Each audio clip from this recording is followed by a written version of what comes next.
Dalam keheningan, sabda Tuhan diperdengarkan. Biarlah sabdanya menemani kita hari ini. Bacaan dari Nubuat Yeskiel. Beginilah firman Tuhan Allah. Sungguh, aku menjemput orang Israel dari tengah bangsa-bangsa kemana mereka pergi. Aku akan mengumpulkan mereka dari segala penjuru dan akan membawa mereka ke tanah mereka. Aku akan menjadikan mereka satu bangsa di tanah mereka, di atas gunung-gunung Israel, dan satu orang raja memerintah mereka seluruhnya. Mereka tidak lagi menjadi dua bangsa dan tidak lagi terbagi menjadi dua kerajaan. Mereka tidak lagi menajiskan dirinya dengan berhala-berhala atau dewa-dewa mereka yang menjijikkan, atau dengan semua pelanggaran mereka. Tetapi aku akan melepaskan mereka dari segala penyelewengan mereka, dengan mana mereka berbuat dosa. Aku akan mentahirkan mereka, sehingga mereka akan menjadi umatku, dan aku akan menjadi Allahnya.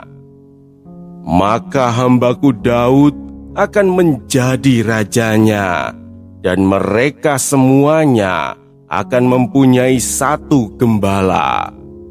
Mereka akan hidup menurut peraturan-peraturanku dan melakukan ketetapan-ketetapanku dengan setia. Mereka akan tinggal di tanah yang kuberikan kepada hambaku Yakub, di mana nenek moyang mereka tinggal. Sungguh, mereka, anak-anak mereka, maupun cucu cicit mereka akan tinggal di sana untuk selama-lamanya, dan hambaku Daud menjadi raja mereka untuk selama-lamanya. Aku akan mengadakan perjanjian damai dengan mereka, dan itu akan menjadi perjanjian yang kekal dengan mereka. Aku akan memberkati mereka dan melipat gandakan mereka, dan memberikan tempat kudusku di tengah-tengah mereka untuk selama-lamanya. Tempat kediamanku pun akan ada pada mereka. Aku akan menjadi Allah mereka, dan mereka akan menjadi umatku.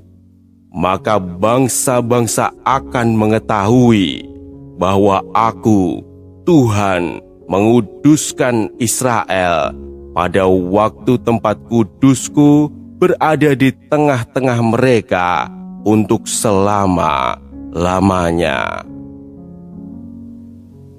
Demikianlah sabda Tuhan.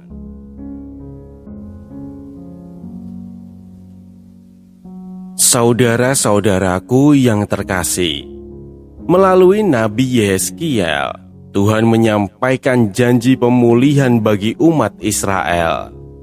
Umat yang sebelumnya tercerai-berai akan dikumpulkan kembali, yang terpisah akan dipersatukan menjadi satu bangsa. Tuhan juga berjanji akan menyucikan mereka, membebaskan mereka dari dosa, dan menjadikan mereka umatnya kembali. Bahkan Tuhan berjanji menghadirkan satu gembala bagi mereka, dan mengikat perjanjian damai yang kekal. Yang paling kuat dari semuanya adalah ini: Tuhan sendiri akan tinggal di tengah mereka.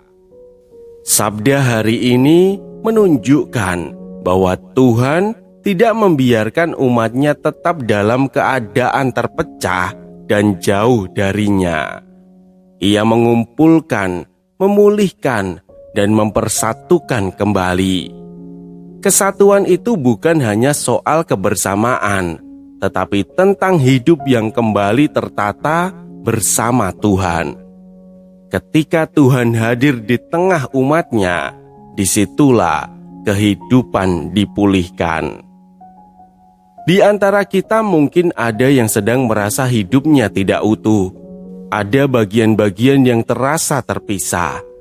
Apa yang dipikirkan, yang dirasakan, dan yang dijalani tidak lagi sejalan. Kadang juga ada hubungan yang renggang, atau situasi yang membuat hidup terasa tidak lagi seperti dulu. Hal seperti ini tidak selalu terlihat dari luar, tetapi cukup terasa di dalam.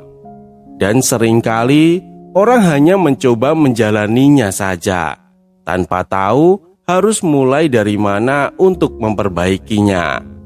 Sabda hari ini mengingatkan bahwa Tuhan tidak tinggal diam dalam keadaan seperti itu. Ia tidak hanya melihat dari jauh, tetapi justru masuk untuk memulihkan. Yang tercerai-berai bisa dipersatukan, yang jauh bisa didekatkan kembali. Sedikit demi sedikit, Tuhan membentuk kembali hidup yang terasa tidak utuh itu menjadi satu kembali bersamanya. Tuhan mampu menyatukan kembali apa yang dalam hidup kita terasa tercerai. Marilah kita berdoa. Tuhan Allah kami, Engkau mengenal hidup kami sepenuhnya. Ketika ada bagian hidup kami yang terasa terpisah dan tidak utuh, datanglah dan pulihkanlah kami. Satukan kembali hati dan langkah kami, agar kami hidup dekat denganmu. Amin. Jangan biarkan sabda ini berhenti di kamu. Jika hari ini kamu merasa Tuhan berbicara padamu lewat bacaan ini, bagikanlah. Sebab setiap kali kamu meneruskan sabdanya, kamu sudah ikut ambil bagian dalam karya pewartaan. Semoga tersampaikan berkah dalam.